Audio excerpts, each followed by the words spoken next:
Hey guys, welcome back to Team Death Slinger. My name is Peter, and today we're usually pretty positive on this channel. We like to do all kinds of fun and quirky things with our deck list, but today I really want to talk about my saltiest Digimon cards, the cards that I don't like playing against for one reason or another, or that just kind of make me roll my eyes when I have to sit down and play against them. Of course, this is just my personal opinion, and for the most part, we're going to talk about why I don't really like playing against these cards. But let me know in the comments down below before you watch this video, what cards do you hate playing against? What deck is your number one? Like, I don't want to play, I'd rather do something else. Or maybe the card that tilts you the most. So without further ado, we're going to start with my number 10 here.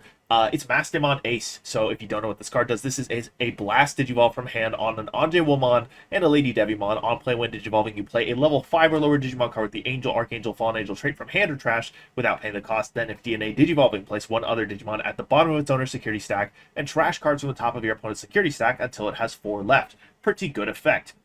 So my beef with this card, first of all, you know when you sit down to play against a Mastimon player that you are in for a long game. The games tend to become really stally and grindy. You got a lot of security recovery effects. You got a lot of security minus effects. You've got blocker effects, DP reduction effects, and ways to just kind of stop your opponent from doing things. And you're going to deal with a lot of that. The deck can get into Mastimon very easily when they're set up. If they have the Mirai, it's pretty easy to just slam level 5 and then do the DNA thing out of turn. With lower power level decks, it can also feel really hard to make some meaningful progress. We talked about all the tools that Mastimon has to be kind of stally and grindy. And when you're me and you don't really play good decks, and you play a lot of decks that are really kind of scrapping with what they have, it gets really hard and really frustrating to play against decks like this that just keep generating value from their resources, and it's just annoying, and I don't really like it. So you can also never safely swing through security because you know the time you do, when you finally get through, you get past the block and you get through all the effects, you're going to hit a Chaos Degradation or some kind of value card. You're going to hit a Mirai that just completely swings the tempo in their favor. You're going to hit the Flame Hell Scythe or some one-of card that just completely turns the game in the opponent's favor or ruins your stack. Tucking a card in security also gets around really common protection effects. Sometimes I play a deck that is blessed with some kind of on-deletion protection, and Mastimon will just tuck that card right in security. I don't get any on-deletions, or I'll hit the Chaos Deg, and I'm also in security and just having a bad time generally. So one of my more frustrating cards, and that's why it's number 10 on the list. I don't see it very much, so I can't really complain about it that much. I know it's not extremely meta. There's things that are better than it, so I can't whine too much about it.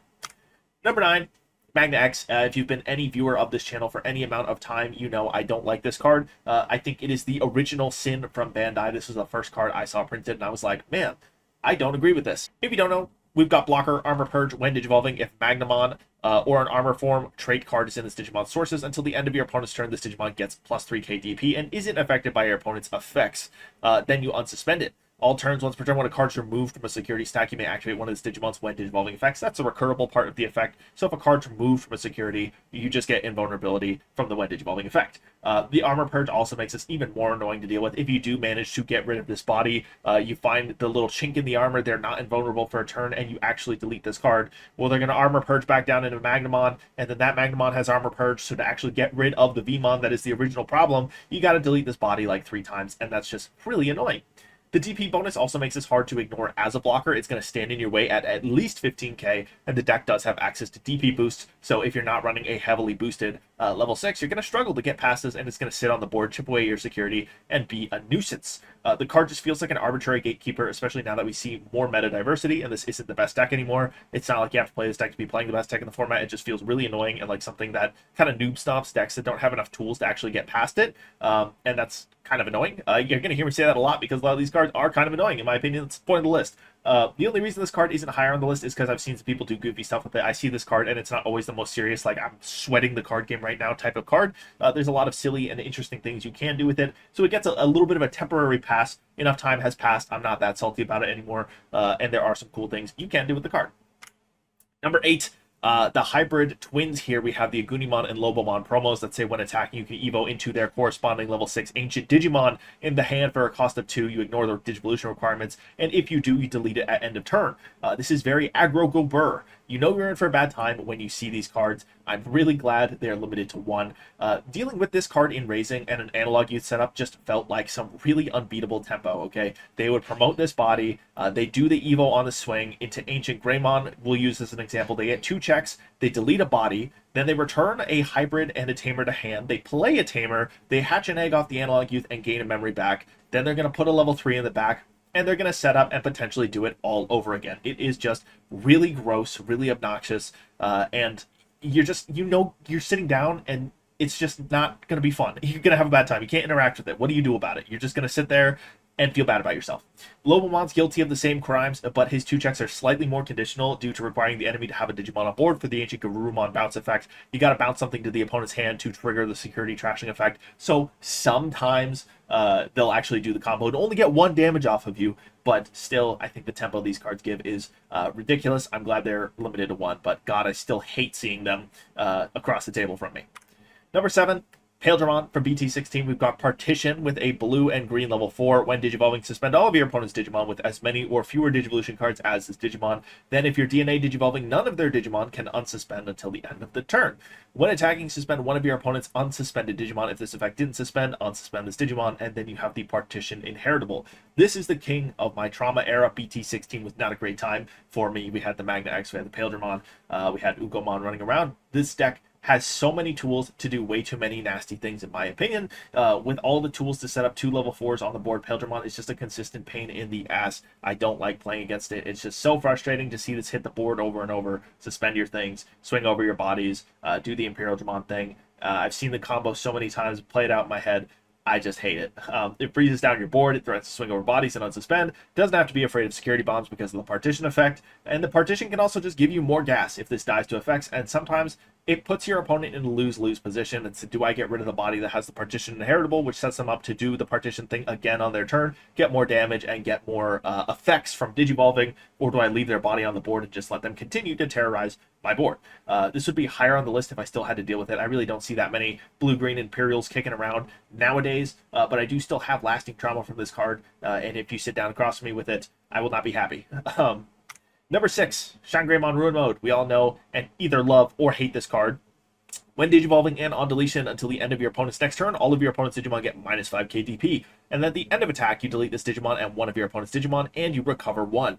Then if you have a Tamer in play, hatch 1 Digi-Egg to an empty space in your breeding area. So, this card is the poster child of you can't play the game.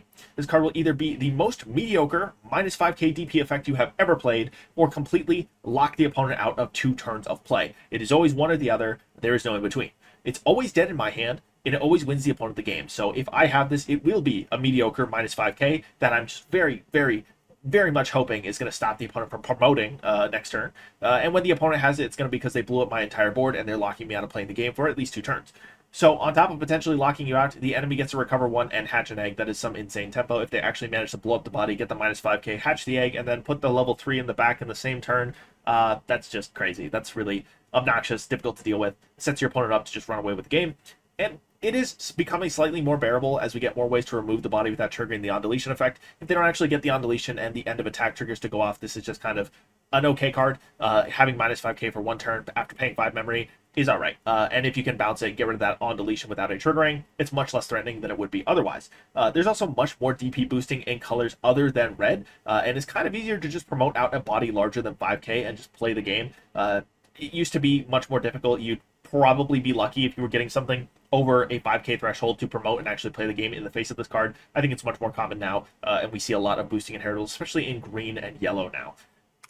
Number 5 on my list, Hexommon. I don't have too much to say about this card. Actually, it has security +1 and Ice Cloud. When digivolving, trash any 4 sources under your opponent's Digimon. Then if your opponent has no Digimon with Digivolution cards, return one of their Tamers to the bottom of the deck. On your opponent's turn, none of your opponent's Digimon with as many or fewer sources as this Digimon can suspend. It's another floodgate. You can probably see a trend. I don't like floodgates very much. This one also gives aggro and tamer hate, so it kind of does a lot of things packaged together very nicely, and it's frustrating to play against. Surprisingly, it's really splashable, and it almost always is a great choice for curbing aggro. If your deck is something that's going to struggle with decks just kind of steamrolling it and getting in its face, Hexommon is always a great choice if you can fit it in your color pie. Not being able to attack is just really annoying. Sometimes when I play against this card, it just sits there. If I don't have enough tempo to get something on the board to actually remove this, or if I don't have a hard removal option, this thing's just going to sit on the board. And even if I have a hard removal option, I'm going to pay a ton of memory to get rid of this, and the opponent's going to build another stack, and sometimes they just have a second Hexommon, and I'm going to be sitting here not able to attack. So that's kind of awful. It is kind of the king of answers. It strips sources on opponent's Digimon and then bounces the tamer, especially going second, and then they can't actually clap back or swing over the Hexa as long as they don't have anything with more sources. This guy's just chilling safely on the board, and you're forcing your opponent to do something about it. It's the notorious Galaxy Abuser, and this is also an obnoxiously expensive card. It's just way too much money for one copy, in my opinion, for a super rare, and I think that's pretty not chill, pun intended. Number 4, Medieval Gallanton. This card is so absurd to me. I think it takes the crown from Magna X as the worst design card. I had a vendetta against Magna X for a long time as just thinking that card shouldn't exist. Medieval Gallanton, I think even more people agree that this card probably shouldn't exist. This is the most overloaded card I have ever seen, so let's go through it together. When this card would be played, by suspending 2 Digimon, reduce the play cost by 4. Notice that does not say 2 of your Digimon. 2 Digimon, reduce the cost by 4. Okay, so we can play this for 7 by suspending 2, probably of the opponent's Digimon. This has Alliance and Vortex, so you're suspending down the opponent's Digimon, presumably, and then you're going to be able to swing into them, and if they're too big for you to swing over them, well, you've got Alliance, so you can get over that. When Digivolving, you can suspend a Digimon. Then you may delete one of your opponent's 8K DP or lower Digimon. For each other suspended Digimon, add 3K to this DP deletions effect maximum. Okay, that doesn't sound too bad, right, guys? So you're going to Digivolve into this, and then you get to suspend something. You're going to pop an 11K. That's not too bad. But actually, all turns when Digimon are played, you may activate one of this Digimon's when Digivolving effects. Now, what makes this card so incredibly overloaded is that this card sees itself being played and activates the when Digivolving. Assuming you have suspended 2 of your opponent's Digimon, you are going to be able to pop something, assuming you also have a 3rd Digimon to suspend with the when Digivolving that you activate. That's 3 Digimon suspended. That is an additional 9K. That gives you a 17K DP deletion threshold, and then you get to Vortex into something with a possible Alliance. It's just a lot. It's silly, and that all turns effect is once per turn, so if the opponent has to play anything on their turn, this can trigger. If your opponent has floating body effects, this can trigger, and they don't have to delete the Digimon that is played. They get a choice on what to delete, and they get a choice on what gets suspended. So this offers a lot of flexibility. It's a lot of value. It's just so much. It's an all turns floodgate. It stomps any deck that's reliant on playing bodies as the main game plan. And guess what, guys? That's every deck I play in purple. I love floating bodies. I love getting value out of small bodies. And that just means I hate this card because this card shuts off like 90% of the decks I play. And it's a really frustrating experience. The card's also $70. And if you're trying to play competitively at all, you're going to run probably at least 1 copy. And it just kind of feels bad to have the card that is expensive that you have to run. It's kind of like Ruin Mode used to be. I know the prices come down on that card a little bit, but if you were playing yellow or purple, you had to have a copy or 2 of Ruin Mode. Medieval Gallanton feels the same way, but it's even more applicable to like every color because you can cost reduce this and just hard slam it, so you don't have to play it in green or red. It is just a staple in every color. At this point, every Gallanton is better than Chaos Gallanton as well, which is another slap in the face to me personally. We haven't had a Chaos Gallanton since EX4, and arguably every single Chaos Gallanton is absolute cheeks, and Medieval Gallanton got retrained. It got a new printing that is debatably like the best card of all time.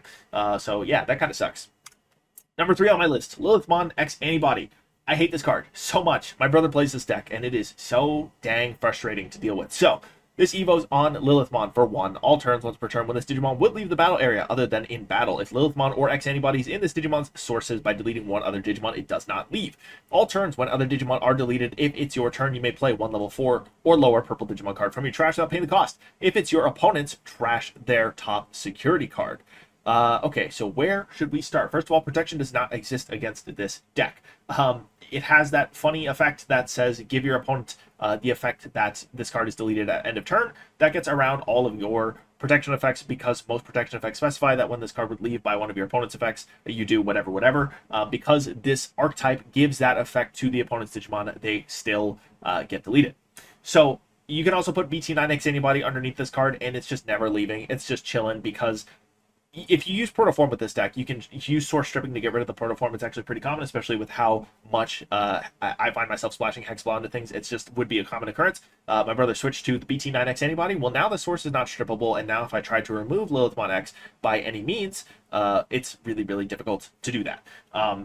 Also, it's kind of the reason I run D-Digivolve in most decks in my playgroup. It's because D-Digivolve is kind of the way, the reliable way I have to get around this now because I can't strip the X Anybody underneath it, which is frustrating. Also, despite EX6 Lilithmon and this card having the vulnerability to being swung over, like with Raid, the deck also runs inheritables that stop attacks, which deny damage and mitigate a real weakness of the deck. So basically, your 2 options, if the opponent's running regular BT9X Anybody, your 2 options for dealing with this body are to either Raid into it, swing over it after they swing, or to de-digivolve it. And with the ability to delete other bodies to stop attacks, you can't use one of those two weaknesses, and it gets really, really tricky to navigate that situation because the opponent probably runs a level 5 that puts an extra body on the board, and if they have an extra body on the board, they can use that inheritable to stop an attack by deleting a Digimon, and then when other Digimon are deleted, if it's your turn or it's the opponent's turn, you get to do a thing, usually on the opponent's turn, because they're attacking, you're going to be trashing their top security, so you lose a security for attacking. It's just a lot. It's really annoying. It's a lot of triggers, and even if you can get into the security, this deck has some real stinkers in security. Some of those options are real obnoxious to hit in security, and you know that even after like 10 minutes of navigating your turn and avoiding all of the traps this deck has lying around, you're going to swing into security and you're going to hit that option that just ruins your day. I hate this deck and I hate this archetype. It's just really annoying, man. So that's number 3. Number 2, Gundramon. Gundramon, my man, my guy, the Musketeers Players. This is my brother's favorite deck. My brother has a trend of playing decks that I really hate, okay? Has blocker. On play, when digivolving, reveal the top 6 cards of your deck. You may use 1 3 Musketeer trait option card among them without paying the cost. Return the rest to the top or bottom of the deck. All turns when any of your 3 Musketeers trait Digimon would leave the battle area other than by your effects by trashing 1 option card from this Digimon sources, they don't leave. So, this card does a lot. I hate it. So, when digivolving, you reveal top 6, you get to use a Musketeer trait option card. If you're not familiar, they are almost all removal cards. They're going to basically evo into this and blow up something on your board. On top of blowing something up, you're going to get to manipulate the top 6 cards of your deck, put them top or bottom. That's already a lot of value. And then that all turns effect says when any of your 3 Musketeer trait Digimon would leave, you trash an option card from this Digimon sources. They don't leave. Doesn't sound too bad until you consider that these option cards all have inheritables that punish you when they leave the battle area. So they're either going to gain memory, de-digivolve your bodies, de-digivolve being one of the strongest removal methods in the game because there's not much protection against it, or they're going to get, I believe, DP bonuses or something like that. So, that's just what Gundramon does. So this guy is an actual war criminal, in my opinion. He's a sticky body that punishes you for trying to remove it with those options that get trashed and do nasty things. And it got additional support that offers protection against the only reliable way to remove it. Before, when you play against this deck, you would kind of try and navigate it with de-digivolve effects. You could reduce this down into an option. It would actually just fizzle off of the board. Or you could de-digivolve this into like a level 4. You don't have to worry about the Blastace, and the protection doesn't really matter because the effect is no longer in play. Well, now they have the Satellamon from BT21, I believe, that gives protection against de-digivolve. So now there's actually no way to deal with this body without the opponent trashing some options from underneath their body. And if they have that de-digivolve option, it's just going to be a rough time dealing with that. It's always unsafe to swing into security because of how many removal options the archetype runs. All those sources that they're tucking underneath their Gundramon to try and give protection to all their bodies can also be in security, and they can all also ruin your day when you get past this as blocker. The top deck manipulation also lets you rearrange at top or bottom, so you get even more value from that. If you have bad cards on the top of your deck, you just put them on bottom. You're not actually just taking cards from the top 6 and putting them under Gundramon. Like, you get to decide, do I like these cards or do I not? And I'm going to put them top or bottom. God forbid you fail to remove this card before they stack more than one option underneath. I'm sure most of us has sat down across from a Musketeers deck that gets like 2 to 4 sources under this guy, and you just know it's done, dude. You're not getting past this board. It's just, it is what it is. You're going to suffer. You're going to deal with it, and that's going to be that. So you might be thinking, what could possibly be worse than that? You've just covered like the floodgate of all floodgates. It just punishes you from trying to remove it. What can possibly make you saltier than Gundramon and Musketeers? Well, let me tell you. Number 1, Promo Gallanton. Now this guy I have a deep and personal vendetta with, and that's because this card should have been Chaos Gallanton. This card, so when this card would be played, if there's a Digimon with 13k DP or more, reduce the play cost by 2 for every 5 total cards in both players' trashes. Has Rush, has Blocker, has On Play when Digivolving, delete a Digimon with 13k or more. If this did not delete, recover 1. So, this card released as a box topper in BT21 with Magidramon. We got full trash synergy support line and a level 5 that mentions Chaos Gallanton by name. And the promo itself cares about cards in trash and has dual use as a hard play or Evo target. So this card is just, the circumstance around it were literally perfect for this to be a Chaos Gallanton. You could not ask for more direct support for Chaos Gallanton, and you could not ask for the card to be more perfectly designed to care about that support, care about trash, care about existing archetypes that Chaos Gallanton cared about, and wanted to be Chaos Gallanton, but for some reason, Bandai gave us our second, this is number 2, cost-reducing Gallanton, and they made it yellow. We got a BT13 Gallanton that cared about the number of cards in trash, and now we have a second Gallanton that cares about the number of cards in trash. And instead of making it purple and calling it Chaos Gallanton, they made it yellow. And they said, yep, you're a Gallanton. And honestly, the art's too cool for me to not be salty that this isn't Chaos Gallanton. If this was the exact same art and this man was just purple, God, dude, it would be literally perfect. It would be everything I could have asked for in a Chaos Gallanton. And quite frankly, I took this as a personal insult, and I'm not going to forgive Bandai if the new Chaos Gallanton isn't baller, because you've shown us where the art standards are. You've shown us exactly what you can do and what kind of card you can give us. And if we get some lame, super lame Chaos Gallanton art that does nothing, you've also shown us exactly where you can go with card design in terms of like what the card could do as a flex slot in a mill-based like Magidramon deck or trash recursion type deck. Like, all the pieces were there for this to be the perfect Chaos Gallanton and for this to fulfill the prophecy for us to have what we've asked for. And instead we got Yellow Vaccine Gallanton. So with that, that's going to be it for this video. Thank you guys for watching. I hope you guys have a great day. Make sure you tell me what your saltiest card is in the comments down below. Thanks for watching. Have a great day. Thank you to our channel members for supporting this channel. It's people like Langlong, Big Z11, Coffee Deus, and Digidane who make videos like this possible.